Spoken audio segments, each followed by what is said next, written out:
Definitely periodic table में इनकी position है left hand side, extreme left hand side of periodic table है। तो थोड़ा सा अगर आप पीरियोडिक टेबल रिवाइज करके बैठोगे तो और अच्छा आपको समझ में आएगा कि ये पीरियोडिक टेबल थी। इस पीरियोडिक टेबल में ये जो एक्सट्रीम लेफ्ट हैंड साइड है वो एस ब्लॉक है। मैंने क्यों कहा पीरियोडिक टेबल रिवाइज कर लीजिए।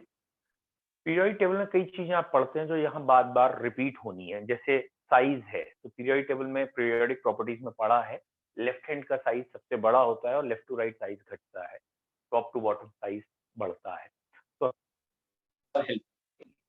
ऐसे आयनाइजेशन एनर्जी है, ठीक है। तो आयनाइजेशन एनर्जी के लिए भी आपको सेम वही पॉइंट, तो आयनाइजेशन एनर्जी कम होती है, टॉप टू बॉटम बढ़ जाता है, या ये कहें sorry left to right ionization बढ़ती है और टॉप टू बॉटम आयनाइजेशन यहाँ पढ़ने में आसान रहेगा। बेटा एक कॉल आ रहा है, एक बार देखना पड़ेगा क्या रीजन है। वेट अ सेकेंड है।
तो पीरियोडिक टेबल में एसिडिक कैरेक्टर जैसे अगर याद हो, तो यहाँ हमें थोड़ा इजी लगेगा कि जितना मेटल ज्यादा अच्छा होता है या मेटलिक प्रॉपर्टी जितनी अच्छी होती है उतना बेसिक होता है।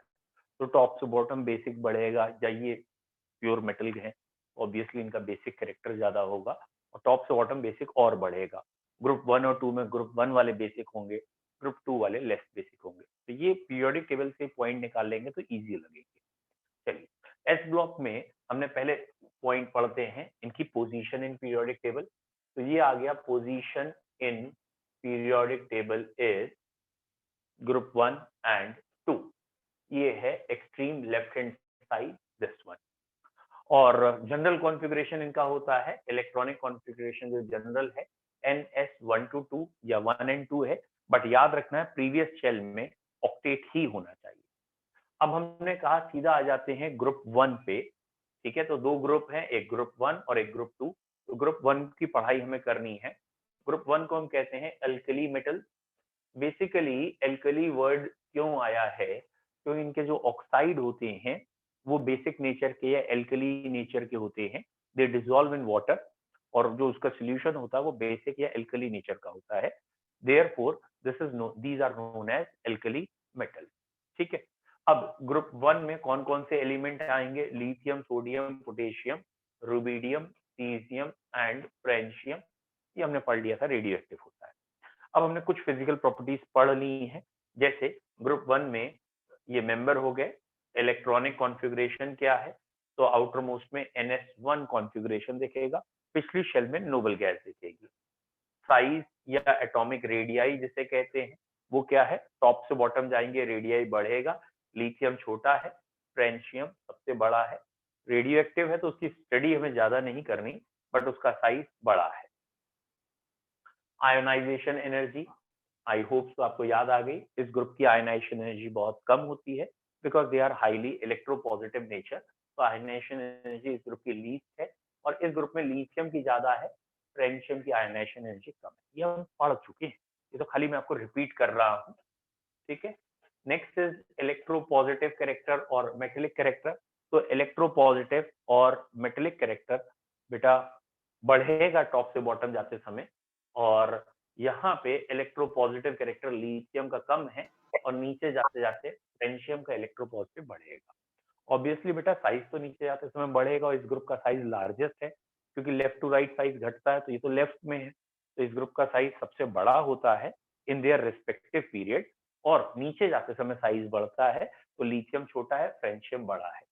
इलेक्ट्रोपॉजिटिव हो गया, अगर इस ग्रुप की ऑक्सीडेशन स्टेट कहें तो +1 हो गया, और इसके ऑक्सीडेशन स्टेट जैसे Na+1, ये आयंस होंगे ऐसे, तो ये यूनिपॉजिटिव आयंस जो होंगे डायमैग्नेटिक होंगे। डायमैग्नेटिक कहने का मतलब सारे इलेक्ट्रॉन पेयर्ड होंगे और कलरलेस होंगे। जो भी चीजें जनरली डायमैग्नेटिक होती हैं वो कलरलेस होती हैं, तो इनके यूनिपॉजिटिव आयंस होंगे डायमैग्नेटिक कलरलेस। ऑब्वियसली कलर से आपके दिमाग में भी एक वर्ड आना चाहिए जिसे हम फ्लेम टेस्ट कहते हैं, तो ये ग्रुप फ्लेम टेस्ट शो करता है। लिथियम का कलर आपको याद आ रहा होगा, क्रिम्सन रेड था, सोडियम का गोल्डन येलो था, और बाकी सबका ऑलमोस्ट वॉयलेट की तरफ था फ्लेम टेस्ट में। बेरिलियम मैग्नीशियम फ्लेम टेस्ट नहीं शो करते हैं, ये हमने पढ़ा लिया था। नेक्स्ट, ये वाले element, these are very good reducing agent. क्यों है रिड्यूसिंग एजेंट? ठीक है, रिड्यूसिंग एजेंट, बेटा ये क्यों एक अच्छे रिड्यूसिंग एजेंट हैं? Because they have low ionization energy. भाई रिड्यूसिंग एजेंट का मतलब होता है दूसरे को रिड्यूस करना, मतलब खुद को ऑक्सीडाइज करना। और कौन ऑक्सीडाइज कर सकता है अपने आप? कौन इजीली ऑक्सीडाइज हो सकता है? Which can lose electron. तो ये वाले ग्रुप यानी ग्रुप 1, इनकी आयनाइजेशन एनर्जी कम है, ये इलेक्ट्रॉन आसानी से लूज कर देते, इसलिए ये अच्छे रिड्यूसिंग एजेंट हैं। तो आप लिख सकते हैं they are very good reducing agent due to, ये क्यों अच्छे रिड्यूसिंग एजेंट है? Due to very less ionization enthalpy. अब बच्चों इसमें एक एक्सेप्शनल पॉइंट है जो रेडॉक्स चैप्टर में भी आप पढ़ सकते हो, यहाँ भी पढ़ सकते हो। तो वो पॉइंट ये है कि पूरी केमिस्ट्री का जो बेस्ट रिड्यूसिंग एजेंट है, best reducing agent it is lithium. तो लिथियम पूरी केमिस्ट्री में बेस्ट रिड्यूसिंग एजेंट है। क्यों? जबकि होना तो नहीं चाहिए, कॉमन सेंस है, टॉप से बॉटम जाते हैं तो आयनाइजेशन कम होती है, तो सीजियम की आयनाइजेशन कम है, caesium should be the best reducing agent, लेकिन होता है लिथियम। तो नोट कर लीजिएगा, ये बहुत इंपॉर्टेंट पॉइंट है। क्यों है लिथियम बेस्ट रिड्यूसिंग एजेंट? बच्चों रिड्यूसिंग एजेंट में 3 एनर्जी लगती है। पहली एनर्जी लगती है कि जो मेटल होता है उसे सॉलिड से गैस में चेंज करना पड़ता है, और ये वाली एनर्जी कहलाती है सब्लिमेशन। फिर गैस से उसे आयन में चेंज करना पड़ता है, यहाँ जो एनर्जी लगती है वो कहलाती है आयोनाइजेशन। और फिर ये वाटर से इंटरेक्ट करता है, यहाँ जो हीट निकलती है उसका नाम है हाइड्रेशन। और तब कहीं जाके ये तय होता है कि ये एलिमेंट अच्छा रिड्यूसिंग एजेंट होगा या नहीं। मतलब 3 एनर्जीज पहले देखते हैं, सब्लिमेशन, आयनाइजेशन एंड हाइड्रेशन। ये एनर्जी निकल रही है, ये 2 एनर्जी आपको देनी पड़ रही है। यहाँ यहाँ आपने एनर्जी दी, यहाँ एनर्जी बाहर आई। अगर जो एनर्जी दे रहे हैं वो इन दोनों से ऊपर है तो वो काम हो जाता है। सिंपल भाषा में अगर हम समझें, आपने कोई बिजनेस शुरू किया, आपने कुछ इनपुट लगाया, आपने 10 लाख लगाए, 20 लाख लगे, और अब ये टोटल कमाई आ रही है। अब अगर ये कमाई 20 लाख से ज्यादा की हुई, 25 लाख, 30 लाख कुछ ऐसे हुआ, तो कॉमन सेंस है ये काम अपने आप हो जाएगा। क्यों? क्योंकि ओवरऑल प्रॉफिट हो रहा है। लेकिन अगर उल्टा हो रहा होता कि एनर्जी ज्यादा लगा रहे हैं और कम निकल रहे हैं, तो वो काम नहीं हो पाएगा। तो लिथियम एक बहुत अच्छा रिड्यूसिंग एजेंट है, कहने का मतलब लिथियम का ऑक्सीडेशन बहुत जल्दी हो जाता है। तो क्वेश्चन ये आएगा, भाई लिथियम का तो साइज छोटा है और उसकी आयनाइजेशन एनर्जी बहुत ज्यादा है, आयनाइजेशन बहुत ज्यादा है, फिर भी वो एक अच्छा रिड्यूसिंग एजेंट है। क्यों? तो भैया आयनाइजेशन ज्यादा है और हाइड्रेशन उससे भी ज्यादा है। जब आयनाइजेशन ज्यादा है और हाइड्रेशन उससे भी ज्यादा है, तो ये इसको ओवरकम कर जाती है, इसलिए लिथियम एक अच्छा रिड्यूसिंग एजेंट है। बोलो क्लियर है? पॉइंट समझ में आ रहा? जैसे एक आदमी ने BMW कार खरीदी, एक आदमी ने लेट सपोज नैनो खरीदी, तो खर्चा किसने ज्यादा किया? BMW वाले ने किया। अब खर्चा ज्यादा किया है, तो खर्चा ज्यादा किया कहां से? कमाई से तो किया। तो जो खर्चा ज्यादा कर रहा है, तो जरूरी ये है कि उसकी कमाई उसके खर्चों से और ज्यादा हो। तो अगर कमाई बहुत ज्यादा है और खर्चा चाहे ज्यादा भी है, तो ओवरकम हो जाएगा। तो ऑब्वियसली अगर BMW ले रहा है तो उसकी कमाई बहुत ज्यादा होगी, खर्चा ज्यादा है, कमाई भी ज्यादा है। तो लिथियम एक अच्छा रिड्यूसिंग एजेंट है, इसका आंसर रट लीजिए, due to high hydration enthalpy. या हाई हाइड्रेशन एनर्जी। लिथियम की हाइड्रेशन एनर्जी बहुत ज्यादा है, और क्योंकि हाइड्रेशन ज्यादा है तो वो जो हाई आयनाइजेशन है उसे ओवरकम कर देती है। जो आयनाइजेशन हाई है उसका कोई फर्क नहीं पड़ता। तो लिथियम इज गुड रिड्यूसिंग या best reducing agent, although it has high ionization energy, it is due to it high hydration energy. ये कॉम्पिटिशन में बहुत पूछा जाता है, तो आप याद रखेंगे। नेक्स्ट है फर्स्ट ग्रुप में टॉप से बॉटम जाएंगे तो मेटेलिक कैरेक्टर या सॉरी बॉइलिंग पॉइंट बढ़ेगा या घटेगा या क्या होगा। तो बच्चों ये याद रखना है, मेल्टिंग पॉइंट कह लीजिए सॉलिड है, तो फर्स्ट ग्रुप जो है उनके अंदर होती है मेटेलिक बॉन्डिंग। तो जरा ये थोड़ा ध्यान दीजिएगा, मेटेलिक बॉन्डिंग है यहाँ। फर्स्ट ग्रुप में मेटेलिक बॉन्डिंग जो है टॉप टू बॉटम वीक होती जा रही है। मेटेलिक बॉन्डिंग, ये मेटल का कैटाइन, ये इलेक्ट्रॉन, इनका अट्रैक्शन कहलाता है मेटेलिक बॉन्डिंग। टॉप से बॉटम साइज बढ़ गया, साइज बढ़ गया तो ये वाले इलेक्ट्रॉन भाई अट्रैक्ट तो ये न्यूक्लियस ही कर रहा है ना, तो ये न्यूक्लियस कम अट्रैक्ट कर पाता है। दैट इज मेटेलिक बॉन्डिंग का मैग्नीट्यूड टॉप से बॉटम डिक्रीज कर रहा है।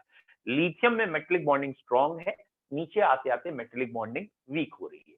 और क्योंकि नीचे आते आते मेटेलिक बॉन्डिंग वीक हो रही है तो इसका मतलब ये जल्दी टूट जाएंगे। जल्दी टूटने का मतलब क्या, एक दूसरे से अलग होते जाएंगे, यानी ये मेल्ट जल्दी हो सकते हैं या मेल्टिंग पॉइंट नीचे आते समय कम होता है। तो ध्यान रखना है फर्स्ट ग्रुप में, ये मैं खाली फर्स्ट ग्रुप की बात कर रहा हूं, अभी सेकंड की नहीं कर रहा हूं। एक्चुअली फर्स्ट ग्रुप में ना सारे मेंबर्स में पैकिंग सेम है, चाहे वो लिथियम है चाहे वो नीचे का सीजियम है, इन सबकी पैकिंग सेम है। जो मैंने पिछली बार आपको बताया भी था कि इनकी पैकिंग है BCC, body centre cubic packing है। तो फर्स्ट ग्रुप में पैकिंग सेम है, पैकिंग पे भी मेल्टिंग पॉइंट डिपेंड करता है, लेकिन पैकिंग अलग है ही नहीं, तो अब पैकिंग पे तो नहीं कर रहा है डिपेंड। तो अब किस पे डिपेंड कर रहा है आपस में अगर कंपेयर करें, तो बेटा अब कंपेयर कर रहा है या डिपेंड कर रहा है खाली मेटेलिक बॉन्डिंग पे। और क्योंकि टॉप से बॉटम मेटेलिक बॉन्डिंग डिक्रीज करती है, metallic bonding decreases from lithium to caesium या फ्रेंशियम। देयरफॉर हार्डनेस, ठीक है, मेटेलिक बॉन्डिंग है बेटा, ये मेटेलिक बॉन्डिंग डिक्रीज कर रही है lithium to caesium, therefore hardness decreases from lithium to caesium. यानी इस ग्रुप में सबसे हार्ड लिथियम है। और 10th स्टैंडर्ड तक पढ़ाया जाता है सोडियम एक ऐसा मेटल है जो चाकू से काट सकते हो, जैसे तुम सेब काटते हो, और नीचे के मेंबर के लिए चाकू भी जरूरत नहीं है। फ्रेंशियम या सीजियम लिक्विड होते हैं, अगर आप हाथ में रखोगे तो 30 डिग्री के आसपास वो मेल्ट भी हो जाते हैं, उनका मेल्टिंग पॉइंट 30 या उससे भी कम है। तो हार्डनेस नीचे जाते समय कम हो रही है, और हार्डनेस से ही आप कह सकते हैं मेल्टिंग पॉइंट भी ग्रुप 1 का नीचे जाते समय कम हो रहा है। तो लिथियम का मेल्टिंग पॉइंट या इस ग्रुप में सबसे ज्यादा हार्ड लिथियम है। बताओ बच्चों, ग्रुप 1 की इतनी फिजिकल प्रॉपर्टी सारी क्लियर है, कोई डाउट है? Very good. अब हमें स्टार्ट करना है केमिकल प्रॉपर्टी। फिर भी ग्रुप 1 में क्योंकि बीच में ब्रेक आ गया था, बस एक ही दो बच्चों को क्लियर है, बाकी को नहीं क्लियर है। खाली एक संजना ने 1 लिखा है और एक आध बच्चे ने और लिखा, बाकी वेदाई क्लियर है।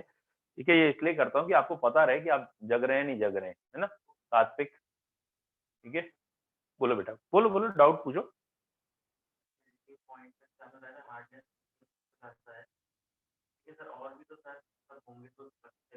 हाँ, लेकिन सबके स्ट्रक्चर सेम है, सबके BCC ही स्ट्रक्चर है, ठीक है, बॉडी सेंटर सबके स्ट्रक्चर एक जैसे हैं। तो स्ट्रक्चर एक जैसे हैं तो अब खाली मेटेलिक बॉन्डिंग पे डिपेंड कर रही है। एक्चुअली ना मेल्टिंग पॉइंट स्ट्रक्चर पे भी डिपेंड करता है और मेटेलिक बॉन्डिंग पे भी। तो स्ट्रक्चर एस ब्लॉक में सबका सेम है, तो जब स्ट्रक्चर सेम है तो स्ट्रक्चर पे तो डिपेंड नहीं कर रहा, अब खाली किस पे डिपेंड कर रहा है, मेटेलिक बॉन्डिंग। चलिए बेटा, एस ब्लॉक का एक रिवीजन देख लीजिए जल्दी से। एस ब्लॉक एलिमेंट हम पढ़ रहे हैं, ये रहा पीरियोडिक टेबल, एक स्लाइट रिवीजन देख लेते हैं। पीरियोडिक टेबल में आपको मालूम है कि 4 ब्लॉक्स हैं, ठीक है। कौन कौन से 4 ब्लॉक्स हैं? 7 पीरियड है, 18 ग्रुप है, ठीक है, और ये हमारे 7 पीरियड हैं, 18 ग्रुप्स हैं। और अगर ब्लॉक्स की बात करें तो 4 ब्लॉक्स हैं। इन 4 ब्लॉक्स में ये जो आपको डार्क कलर एरिया दिख रहा है, ये एस ब्लॉक का है, ठीक है, जैसे रेड या पिंक जो भी दिख रहा हो आपको, और साथ में ब्राउनिश कलर, ये एस ब्लॉक है। एंड सिमिलरली ये पी ब्लॉक है और आपको पी ब्लॉक में एक कलर वेरिएशन दिख ही रहा है, लाइट ब्लू है और ये पर्पल टाइप का हो गया और ये बीच में दोनों का मिक्सचर है, वो मेटलॉइड के लिए है। और एक आपका डी ब्लॉक है, डी ब्लॉक आपको मालूम ही है, ये इन बिटवीन जो है दैट इज डी ब्लॉक, और फिर जो किनारे में है नीचे जो है ये एफ ब्लॉक है। तो बेसिकली ये हमारे 4 ब्लॉक हैं और ये जो ग्रीन है ये इसके साथ यहाँ पे भी 2 ग्रीन दिख रहे हैं, दैट मीन्स इनमें और इनमें कुछ एक रिलेशन होगा, यहीं से एफ ब्लॉक कट के अलग है। चलिए अब हमें जो पढ़ना है वो एस ब्लॉक है, उनको हम फोकस करेंगे, इनका साइज बड़ा कर देते हैं, ये पढ़ना है। अब इसमें भी अभी हमें क्या पढ़ना है बच्चों, अभी हमें 2 ग्रुप पढ़ने, एक ग्रुप 1 है जिसे आप एल्कली मेटल कहेंगे और एक ग्रुप 2 है जिसे आप एल्कलाइन अर्थ मेटल कहेंगे। एल्कली मेटल क्या है, जैसे ये लिथियम है, ठीक है, सिल्वरी व्हाइट होते हैं, सोडियम है, ठीक है, सोडियम ऐसा दिखता है जो मैंने आपको कहा था, जैसे सोडियम या सेब को जैसे काटते हैं, ऐसे ये पोटेशियम है, ये भी सिल्वर कलर का है, ऐसे दिखता है, बट हार्डली मैटर, तुम्हें क्या करना देख के ज्यादा, है ना। इसके बाद बेटा ये आ गया रूबिडियम, फोटो देखोगे ये यार इसका ना थोड़ा सी गड़बड़ कर रहा है? और ये रूबिडियम है, ये सीजियम है, एंड दिस वन इज, ये देखो जैसे मरकरी दिखता है ऑलमोस्ट वैसे ही आपको दिख रहा होगा, एंड इट इज फ्रेंशियम, ठीक है। तो ये फर्स्ट ग्रुप के थे, ये सेकेंड है बेरिलियम है, ये मैग्नीशियम है चट्टानों के रूप में या वैसे जहां दिखता है हमें, ठीक है। फिर इसके बाद स्ट्रोंशियम, बेरियम, कैल्शियम, स्ट्रोंशियम, ये आज रोल कर रहा है, barium,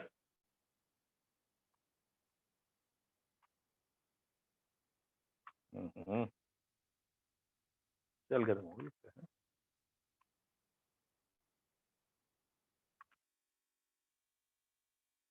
okay. And last one is radium. चलो अच्छा, ये ऐसे ज्यादा जल्दी नहीं आ रहा तो मैं ऐसे करते जाता हूँ, है ना। ये हो गया बेटा आपका सेकेंड, ये रेडियम, ठीक है।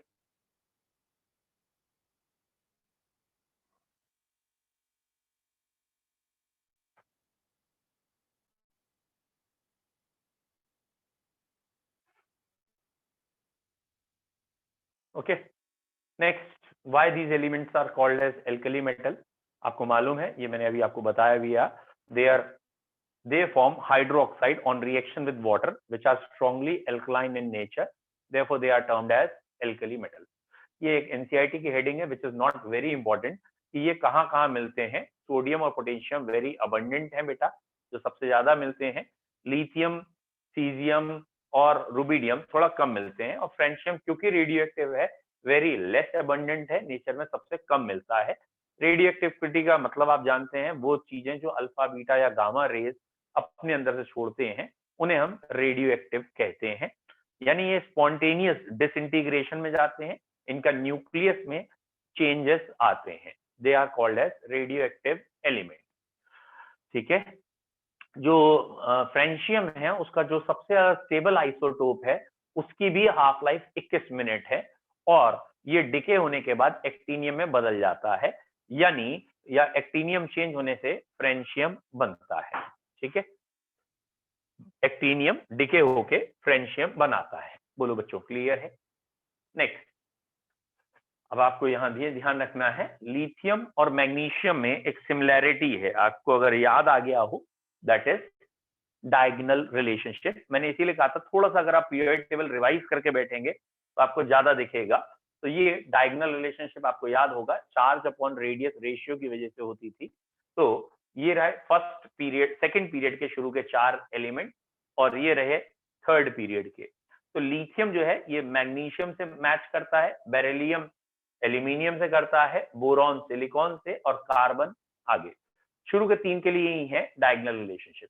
Now the question is this, बताओ बेटा जी, आप पिछला ध्यान से देख रहे हो नहीं देख रहे हो इसलिए क्वेश्चन है, how many number of period and groups in the periodic table. Periodic table में ग्रुप कितने हैं, पीरियड कितने हैं, कौन सा ऑप्शन सही है? 7, 18। वेरी गुड, सभी को समझ में आ गया है। पहले पीरियड बताना है फिर ग्रुप बताना है, इसलिए ए ऑप्शन सही है। नेक्स्ट, डायगोनल रिलेशनशिप किसकी वजह से होता है, और ये अभी आपको बताया था। ठीक है, अब आप देखिए, सिमिलैरिटी साइज में, सिमिलैरिटी रेडियस में, सिमिलैरिटी केमिकल प्रॉपर्टी में, या आयनिक साइज में। बताइए, ये अभी आपको बताया था कि, वेरी गुड बेटा, अभी हमने आपको बताया था डायगोनल रिलेशनशिप का जो मतलब होता है वो होता है सेम आयनिक पोटेंशियल, यानी Q अपॉन R, जिसे हम एटॉमिक साइज या आयनिक साइज भी कह सकते हैं, उसकी वजह से होता है diagonal relationship. Lithium diagonal relationship किसके साथ शो करेगा? ठीक है, तो लिथियम डायगोनल रिलेशनशिप शो करेगा बेटा, 4 ऑप्शन है आपके सामने ये, एंड आई होप सो मालूम है आपको।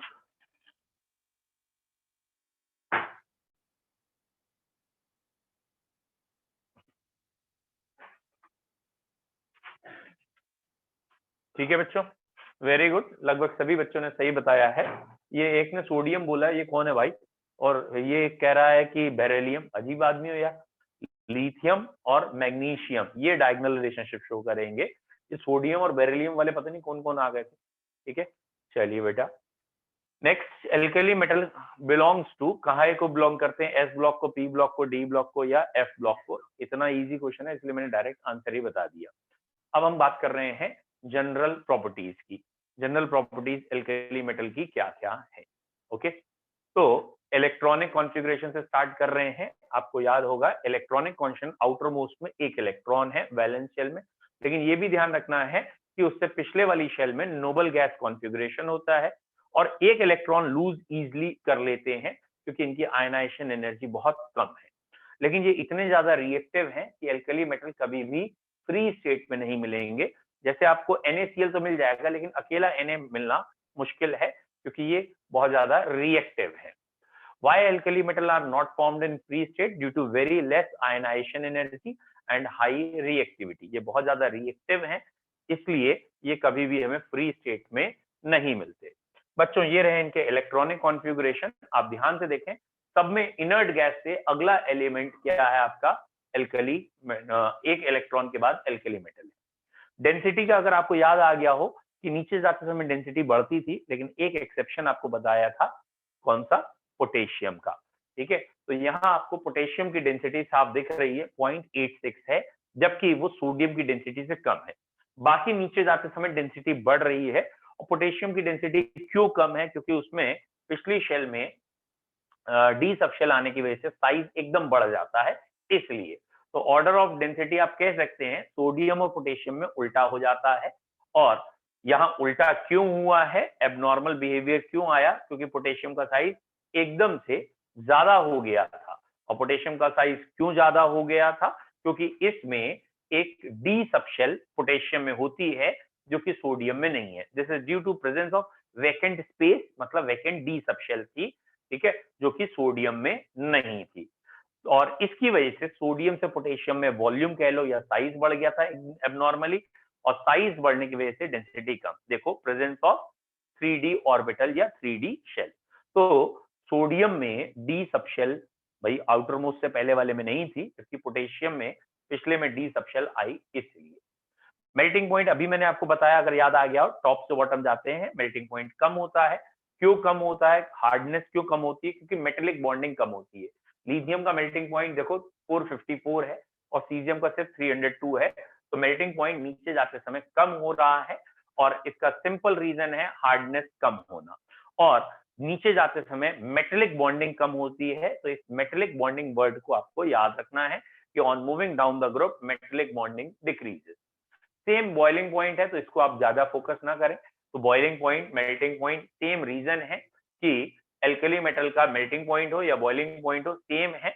और यहाँ कह दिया है क्योंकि आयनाइजेशन कम है, लार्ज एटॉमिक साइज है, वो आप कह सकते हैं।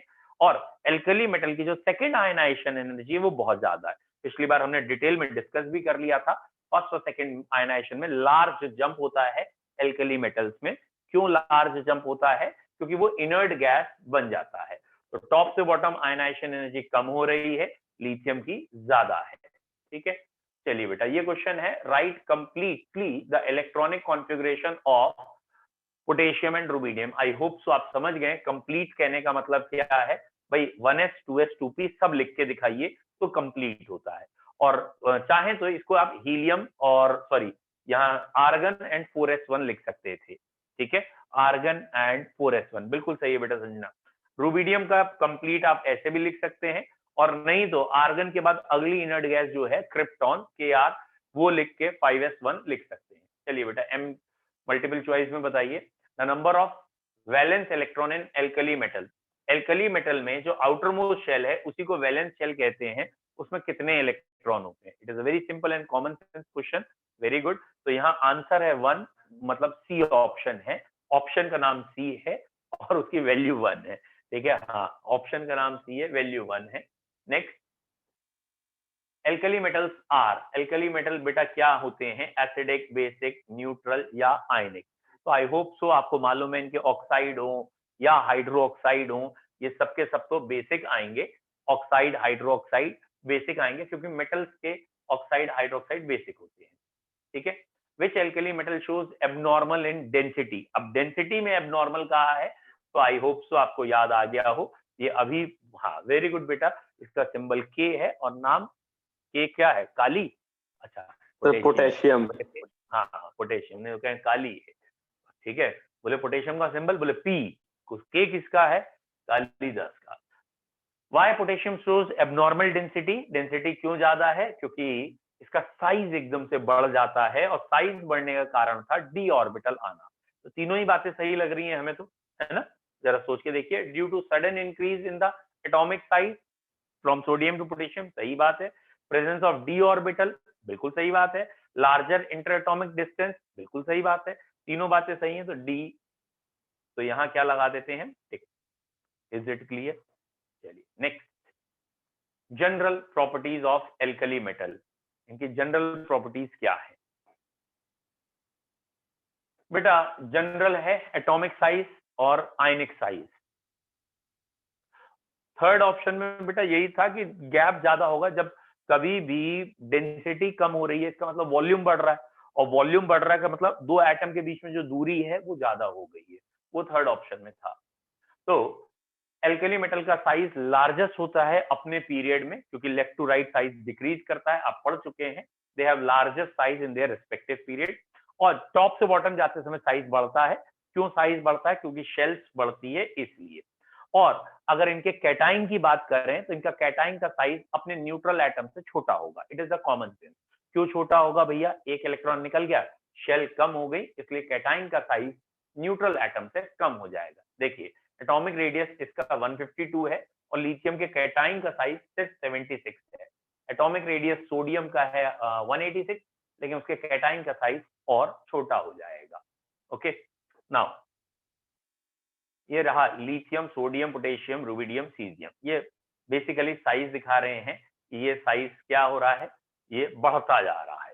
और साइज क्यों बढ़ता जा रहा है? क्योंकि शेल ज्यादा हो रही हैं, इसलिए साइज बढ़ रहा है। तो एटॉमिक नंबर बढ़ने के साथ शेल्स बढ़ जाती हैं, इसलिए। यहाँ पे बात है आयनाइजेशन एनर्जी की, तो आपको मालूम है इस ग्रुप की आयनाइजेशन एनर्जी थोड़ी कम होती है या बहुत कम होती है, least in their respective period है, और नीचे जाते समय आयनाइजेशन एनर्जी और कम हो जाती है। लिथियम 520 आयनाइजेशन एनर्जी लेके बैठे हैं, जबकि फ्रेंशियम 375 या और कम हो गया। I hope so ionization clear है। अभी मैंने एक एनर्जी की बात की थी, हाइड्रेशन एनर्जी, जो बेसिकली जिसकी वजह से लिथियम एक बेस्ट रिड्यूसिंग एजेंट था। तो हाइड्रेशन एनर्जी साइज के इनवर्सली होती है, और इसलिए लिथियम का क्योंकि साइज बड़ा है, और इसलिए लिथियम आयन की हाइड्रेशन एनर्जी ज्यादा है, और नीचे जाते समय साइज बढ़ेगा, हाइड्रेशन कम होगी, because it is inversely proportional. तो hydration energy is inversely proportional to size of cation. Lithium has very high hydration energy 506, जबकि नीचे आते आते वो हाइड्रेशन एनर्जी कम हो जाती है, यानी एनर्जी कम निकलती है। तो लिथियम को अभी बताया था बेस्ट रिड्यूसिंग एजेंट भी है, जिससे कि जिसकी वजह था हाई हाइड्रेशन एनर्जी। क्लियर है? हाइड्रेशन की ये हो गई डेफिनेशन। देखिए बेटा, lithium ion has maximum degree of hydration, and for this reason lithium salts are mostly hydrated. जैसे LiCl अभी हम पढ़ेंगे या और कोई, तो ये मॉइस्चर को रिटेन कर लेते हैं, मॉइस्चर इनके साथ जुड़ा होता है, तो लिथियम के सॉल्ट अधिकतर हाइड्रेटेड होते हैं, ठीक है। एग्जाम्पल LiCl, इसमें ट्वाइस वाटर जुड़ जाता है, दिस वन। चलिए बेटा क्वेश्चन बताइए, ठीक है। Which of the following has largest ionic radii, इन चारों में से सबसे बड़ा रेडियस किसका होगा, मतलब आयन बनाएंगे तो। एक कॉमन सेंस का क्वेश्चन है, वेरी गुड बच्चों। ऑब्वियसली सीजियम का साइज सबसे बड़ा होगा, कारण टॉप से बॉटम साइज बढ़ता है, अभी फोटो तक बना के दिखाए थे। लिथियम सबसे छोटा है, सीजियम सबसे बड़ा है। Which metal ion has maximum degree of hydration, अब इनका हाइड्रेशन किसका ज्यादा होगा, ऑब्वियसली बिल्कुल सही है, ये अच्छा तरीका, सीधा नाम ही लिख दो नंबर से अच्छा, ठीक है। अभी हमने पढ़ा था degree of hydration is inversely proportional to atomic size. Lithium का साइज सबसे बड़ा, सॉरी लिथियम का साइज सबसे छोटा है, तो हाइड्रेशन एनर्जी सबसे ज्यादा हो जाएगी। बच्चों फिजिकल प्रॉपर्टीज की बात कर लेते हैं, उन्हीं को डिस्टिंग्विश कर लिया है। व्हाट इज फिजिकल प्रॉपर्टीज, कि फिजिकली ये देखने में कैसे देखते हैं, अभी आपको दिखाया था, सारे के सारे सिल्वरी व्हाइट थे और सॉफ्ट थे। सॉफ्ट कहने का मतलब they can cut with knife, और बहुत लाइट है, मतलब लोहे की तरह नहीं है कि आपको भारी फील होंगे, they are very light metal. Because of larger size these element have low density and which increases down the group, density धीरे धीरे बढ़ती है, शुरू के मेंबर की डेंसिटी कम है। लेकिन पोटेशियम सोडियम से भी हल्का है, और वो हमने बता दिया था क्यों हल्का है, क्योंकि बेसिकली पोटेशियम का वॉल्यूम बढ़ जाता है, डिस्टेंस बढ़ जाती है दो एटम के बीच में, डी सबशेल आ जाता है, इसलिए।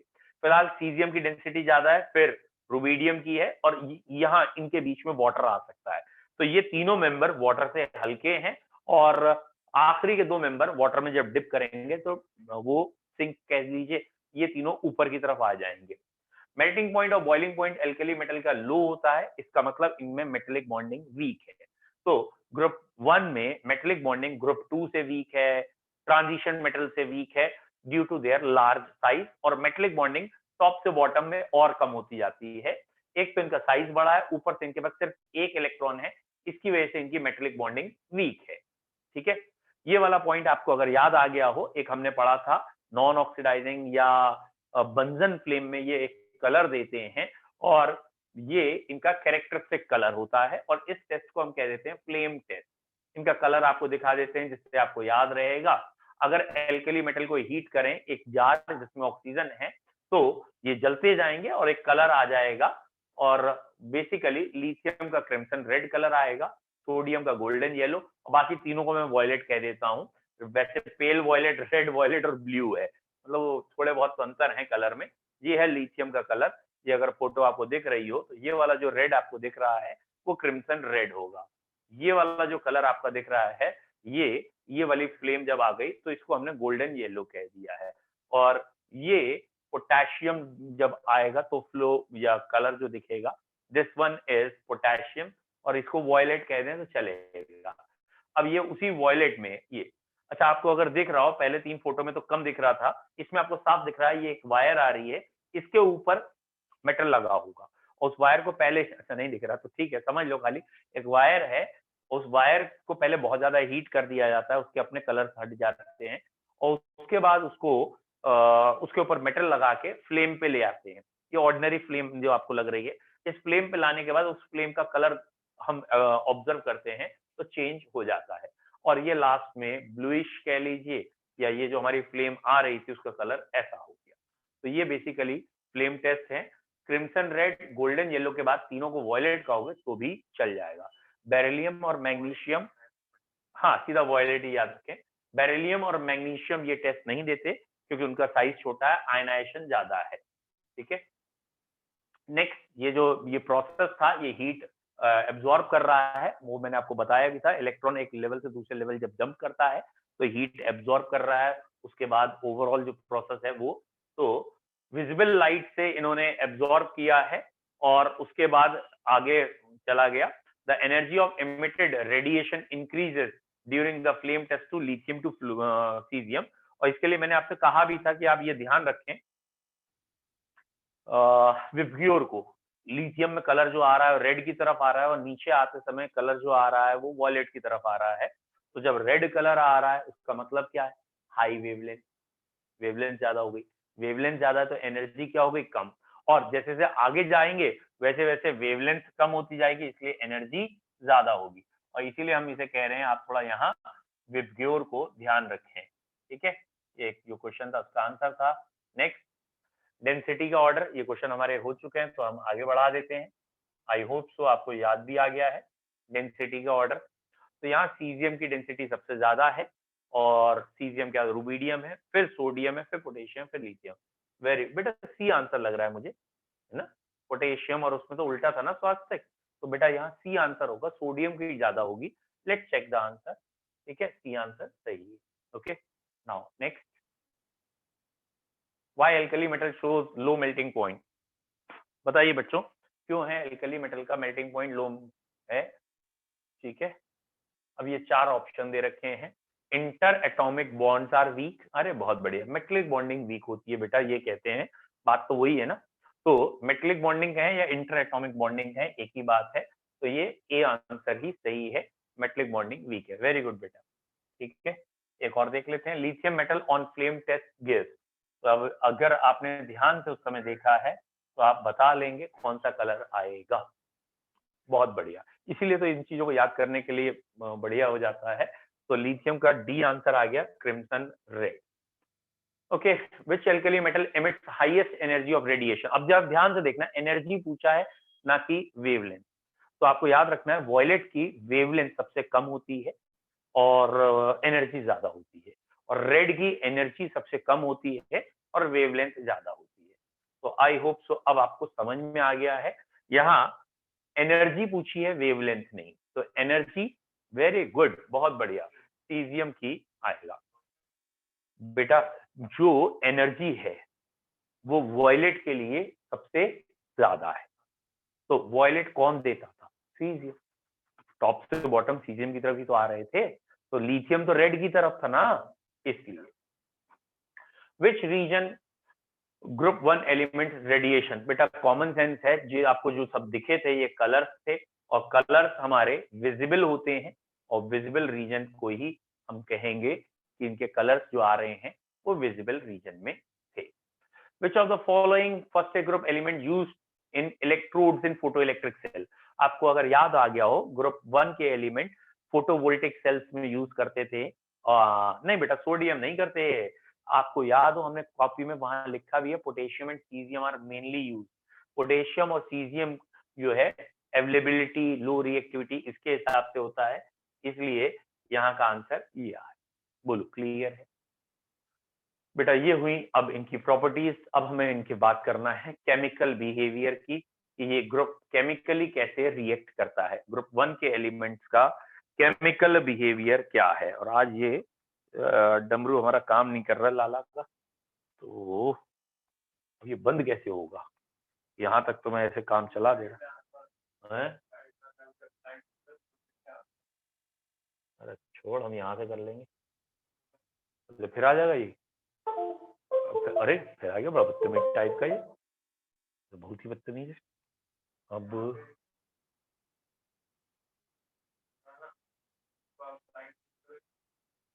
लाइट चेंज कर दी। हाँ,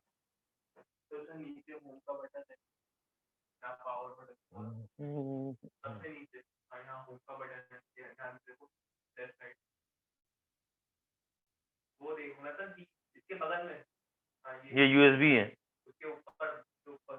अच्छा, नहीं होम तो यहाँ से भी आ जाएगा यार।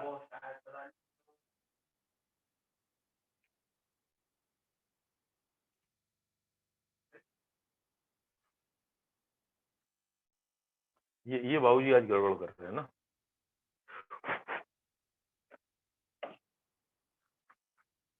चलो कोई बात।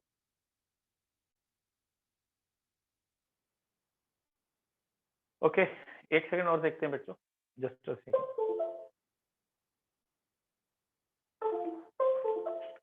यार इसकी आत्मा नहीं आ रही ना आज।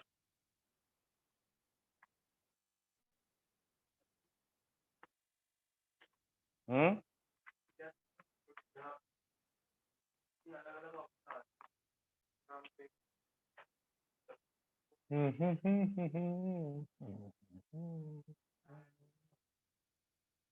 इजी तो चल ही रहा।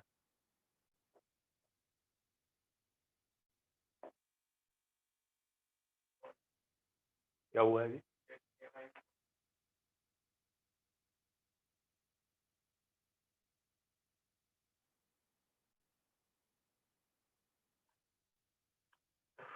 ओके ओके, अब ये स्लाइड हट नहीं रही ना हमसे। चलो मैं भी समय से पूछता हूँ, बता देगा।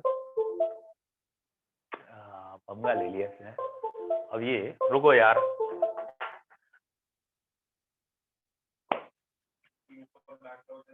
कहाँ आ रहा है? इसे तो बहुत मारना चाहिए।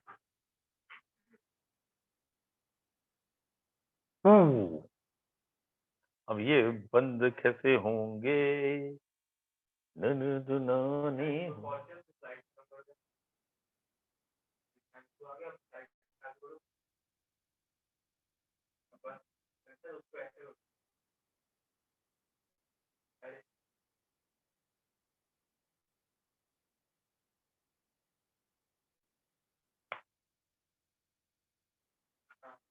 आ गया आ गया। तो मैंने पहले कहा था, मैं तुम्हें बता ही दूंगा अब इसके बाद कैसे करते हैं। ये हुआ हमारे बेटा जनरल फिजिकल प्रॉपर्टीज। अब हम स्टार्ट करेंगे इनकी केमिकल बिहेवियर या केमिकल प्रॉपर्टीज। ठीक है, केमिकल प्रॉपर्टी। केमिकल में हम बेसिकली क्या करेंगे कि ये एयर से कैसे रिएक्ट करेंगे, वाटर से कैसे रिएक्ट करेंगे। ठीक है, ये केमिकल बिहेवियर होता है। तो एल्कली मेटल को अगर हम एयर में रखेंगे तो क्या होगा? When they are placed in air, जैसे लिथियम है, इसको हमने एयर में रखा, या कोई भी alkali metal, they easily converted into their oxide. Air में रखते ही ऑक्साइड में चेंज हो जाते हैं। यहां तक कि अगर एयर में CO2 है ना, या मॉइस्चर है, पहले मॉइस्चर है, तो वो ऑक्साइड ही अपने आप चेंज हो जाएगा हाइड्रो ऑक्साइड में। और इसके बाद अगर CO2 है तो वो अपने कार्बोनेट में भी चेंज हो जाता है। तो एयर में बेसिकली ये हाईली रिएक्टिव हैं, एयर में रखते ही ये टार्निश हो जाते हैं, तुरंत अपना कलर छोड़ देते हैं या चेंज कर लेते हैं। दे गेट टार्निश, जैसे करोजन मेटल्स के लिए या आयरन के लिए होता है, ऐसे हम ये कह रहे हैं कि they are highly reactive and they easily react in air, gets tarnish, और ये एयर में ऑक्साइड में चेंज होते हैं। अब हम बात करें अगर एयर में कंबशन करें तो क्या होता है। तो देखना लिथियम की नाराजगी, लिथियम को अगर एयर में बच्चों हम कंबशन करते हैं, कंबस्ट करते हैं, that means excess of air, excess of temperature देते हैं, तब लिथियम ऑक्साइड में चेंज होता है, साथ में नाइट्राइड बना लेता है। लिथियम में ध्यान रखिएगा नाइट्राइड भी बनता है। जबकि सोडियम का अगर यही एयर में कंबशन किया जाता है तो ये पहले जो ऑक्साइड बना है, it again convert into peroxide. बेटा परऑक्साइड आयन का साइज बड़ा होता है और लिथियम का साइज बहुत छोटा है, तो लिथियम परऑक्साइड नहीं बनाता, सोडियम परऑक्साइड इजीली बना लेता है, और प्रोलॉन्ग रखने पे कुछ अमाउंट में सुपर ऑक्साइड भी बनाता है। और पोटेशियम या नीचे के मेंबर का अगर कंबशन करते हैं तो पोटेशियम का पहले ऑक्साइड, फिर पोटेशियम का पर ऑक्साइड, और फिर पोटेशियम का सुपर ऑक्साइड भी बनता है। ये वाला आयन ऑक्साइड का है। आई होप तो अब बच्चों आपको याद होगा, ये O minus is oxide, O2-2 is peroxide and O2-1 is superoxide. या पहले पढ़ चुके हो, रेडॉक्स में आपने पढ़ा है, सॉरी, O-2 इज ऑक्साइड, ये ऑक्साइड आयन होता है, ये पर ऑक्साइड होता है, और ये सुपर ऑक्साइड होता है। तो लिथियम जो है ये सिर्फ ऑक्साइड बना पाता है, पर या सुपर नहीं, और बाकी मेंबर इस ग्रुप के पर या सुपर बना लेते हैं। अब लिथियम नाराज कि भैया मैं खाली ऑक्साइड, तुम लोग पर या सुपर, तो लिथियम ने कहा हटाओ, मैं नाइट्राइड बनाएगा, मैं नाइट्राइड बनाएगा, तो इन्हें नाइट्राइड बना डाला। बाकी मेंबर नाइट्राइड नहीं बनाते, तो इस ग्रुप के बाकी मेंबर में नाइट्राइड नहीं है, खाली लिथियम का नाइट्राइड है। लेकिन अगर क्वेश्चन आएगा why lithium forms nitride while others do not form, तो आपका आंसर होगा लिथियम का साइज बहुत छोटा है। जब साइज छोटा होता है तो पोलराइजिंग पावर ज्यादा होती है, केमिकल बॉन्डिंग का फजांस, और जब पोलराइजिंग पावर ज्यादा होगी तो ये नाइट्रोजन जैसे जिसमें ट्रिपल बॉन्ड है उस तक को पोलराइज करके अपने साथ बॉन्ड बना लेता है। तो lithium forms nitride while other members of this group do not form nitrite as lithium has very small size and very high polarizing power. ठीक है बच्चों, चलिए आज के लिए इतना ही। कल हम इसकी केमिकल प्रॉपर्टीज पढ़ के खत्म करेंगे धीरे धीरे। चलिए, have a nice thank time.